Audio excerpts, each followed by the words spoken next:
he he hit his head hardly to the wall, because of which he had sustained an injury to his right right parietal bone, for which he had not taken any medications. The second episode was 8 months back when he was in his at his home. It was a similar episode with the tingling sensation in his left upper and left lower limbs. This also lasted for 10 to 15 minutes and it decreased relieved after taking rest. He has not taken any medications or has not gone to any hospital. Similar episode happened 4 months back while he was playing cricket and he felt the same tingling sensation in his left upper and left lower limb. But this time when he presented the casualty, he has weakness in his left upper and left lower limb. This episode started while he was at home, while he was talking in his cell phone. He suddenly felt weakness in his left upper limb and he dropped his phone. Then the weakness progressed to the left lower limb to such an extent that he cannot walk, and he laid entire his weight on his right leg and he was dragging to his mother. His mother observed his deviation of mouth is to his right side. This was not associated with any drooling of saliva. Each and every episode, it was preceded by a headache which was temporary in origin. There was also retroorbital pains and associated with blackouts. He did not take any medications for his headache, which always relieved on rest. Yes. On And then when did he come to us? 2 weeks back, sir. Yeah. So we were saying that this was the last episode, isn't it? Okay. Now Dr. Charan will tell us what happened after he came to us. On admission, we went to thorough CNS examination, on which we found that his sensory system was intact, all the cranial nerves were intact, and on motor examination, his tone power were normal, but reflexes were a bit deranged. His knee was exaggerated, left knee was exaggerated, and biceps and triceps, both the sides were absent, and plantars were mute. So we thought it might be any CNS lesion resulting in so. And also after admission, around half an hour later, he developed involuntary movements of right lower limb, which was spastic and painful. So we thought, and like it was not continuous, it was intermittent and irregular movements. We thought it might be any psychotic component added to it, or he is voluntarily doing the same. All right. So what we see here is people coming with abnormal behavior and paralysis, and when we are examining them, we are not finding what we would expect to find, isn't it? So as a final year student, in a patient who has a history of paralysis and you're expecting to find paralysis, what would be the main findings that you would see in a CNS examination? You can even use the message board and we can read. What would you see in the higher mental functions? What would you see in the cranial nerves? What would you see in the motor functions, the sensory, the reflexes, superficial and deep? So these are the things, this is our general knowledge on what to expect a patient who has got paralysis.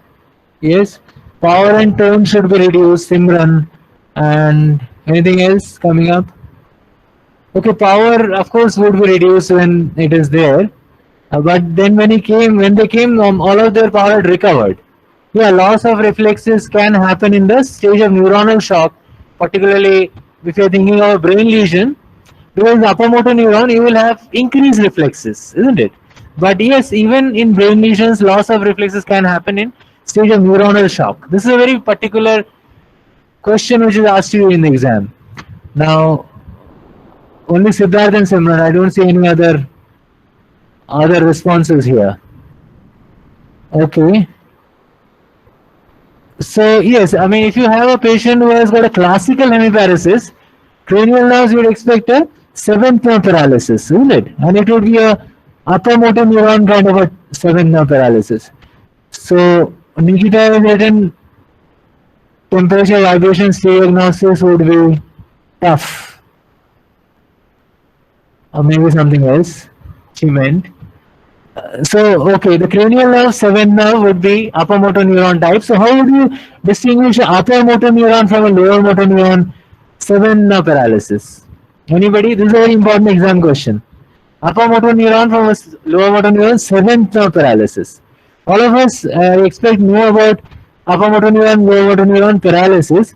So, yeah, if it comes there, it will be good. Anyone? Seventh nerve paralysis, how will you differentiate? Swarupa is typing. Forehead is spared, yes, in upper motor neuron. Pavni. Look for forehead, Rishik. Facial pulse is Siddharth. Yeah, so upper motor and lower motor, by looking at the forehead, if the forehead is spared, if the person is able to close his eyes, the eyes is even more important than the forehead. If the person is able to close his eyes, that means it is more of an upper motor neuron type. Because in lower motor neuron, classically, there will be Bell's phenomenon, which means when you ask the person to close his eyes, the eyeballs will roll upwards. Why does that happen? Because that is what normally happens. If we close our eyes, it will always roll upwards, but we can't see that because we close our eyes. Where our eyes get closed. In these patients, the eyes do not get closed, so we are able to see the normal uprolling of the eyeball. So that is Bell's phenomenon. So, so this is how we distinguish. Now, what else? Yeah, in the motor power, it can be very much reduced. Like today, we have another patient of hemiparesis. Yesterday, we had gotten admitted. His power is almost zero in the left upper limb and lower limb. You are lifting his hands up and it's falling like a log. So that can be 0 to even 3 or 4. In most of these patients, they are almost normal. I mean, the two patients that you saw. What else can you expect? Planters and the reflexes. The reflexes in the acute spinal, I mean the neuronal shock stage, can be lost. Like in our patient, I don't know, I haven't examined. Raveen, our patient who got admitted today, is the reflexes lost or are they present? Okay, so yeah, we were on duty, so we didn't really examine in detail. So I'm expecting it could be even lost, but slowly it will recover. So where does the reflex come back from? Does it come back from the upper limb and then it comes to the lower limb, or comes in the lower limb first and then comes to the upper limb? Which reflex is the first to come? This is another exam question. Yes, anybody can answer this question? This is a typical exam question. Which reflexes are the first to recover in a shock stage? I mean, after neuronal shock. Huh? Anyone? There? So I have already given you a hint that either upper limb or lower limb. So anybody, any takers for that?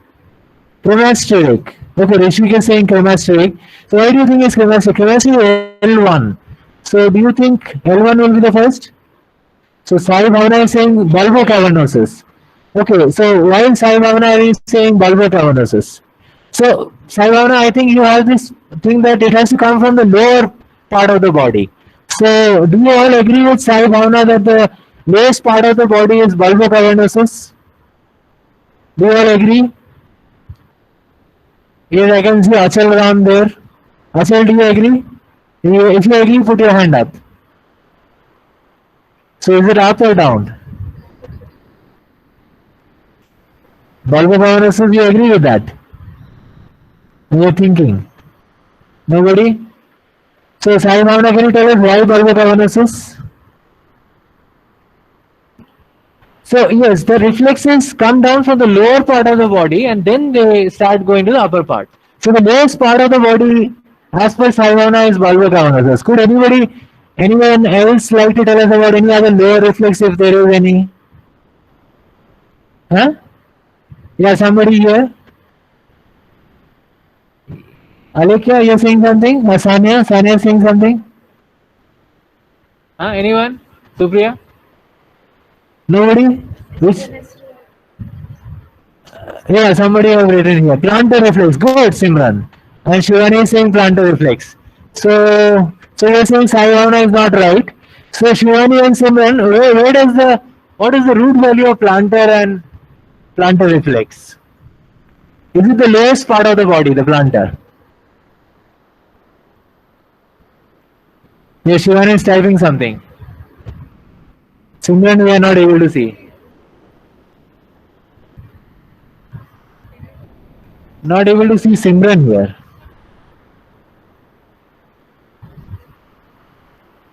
Shravani has written S1. Yes, Shivani has written S1.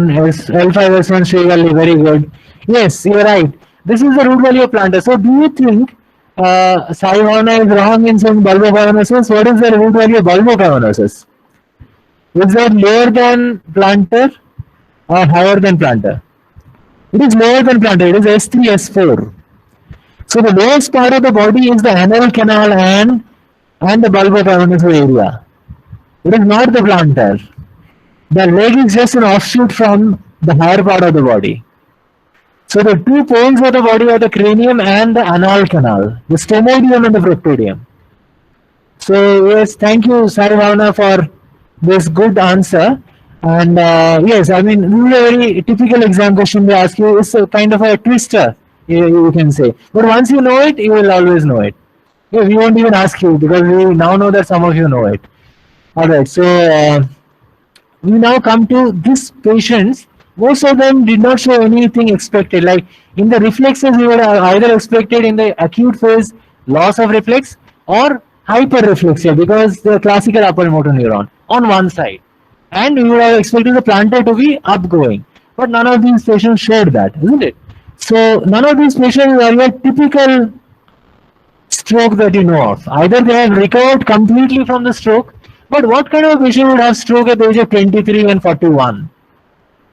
That is also slightly odd, isn't it? Young stroke at this age and recovering so fast. So any stroke which recovers very fast has to be an embolic phenomena. Like an embolus is going or a thrombus is going there and again is shifting so that the recovery is very fast.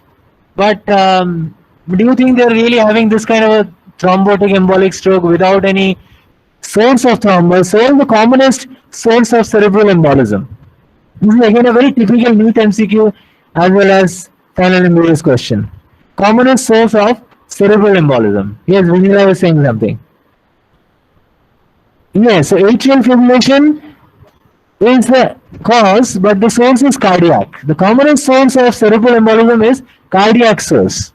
So it is a LA clot or a LV thrombus, depending on what age you are. If you're a young age patient like the 23-41, and if you've got LA clot, and what kind of patient would have a LA clot? Those who would be having a cardiovascular system problem. So now Dr. Vinila and Dr. Shupriya have examined the cardiovascular system. They did not find any palpable abnormal apex beat, no tapping apex, no palpable second heart sound. In fact, most of them have actually felt all these things in real patients in the last few weeks, which unfortunately we are not getting the opportunity, but your time will also come. So they have actually felt a tapping apex, tapping pulmonary sound, and then a paroxysmal heave, and then they also heard in some cases mitral stenotic murmur. So none of these things are there in these two patients. So they don't have any cardiac source for a thrombus or an embolus. So we are not even able to think of a thrombotic or embolic stroke here. So what are the other possibilities of hemiparesis in such patients? So this is what we would like to know from you. What are the other possibilities? And what is the most likely place of lesion in a person of hemiparesis? What are the different anatomical sites where a patient can have hemiparesis? Okay, Simran was saying 23 had an episode of trauma before, we agreed. So trauma causing hemiparesis, would it be transient and recovering and recurring so many times? Maybe possible, but how? Good thought, Simran. So any other anatomical localization? So let's go systematically. Let's start with anatomy and then we will go to pathology, etiology. So where is the location for a hemiparesis? This you have to tell us. Commonest location. Yes, the interns are already telling that, and the hint is that it starts with the name intern. Yes, internal capsule, clearly, right. So internal capsule is the commonest location for a hemiparesis. But what are the other areas clearly, can you tell us? Yes, this is statistically commonest, so we always say internal capsule.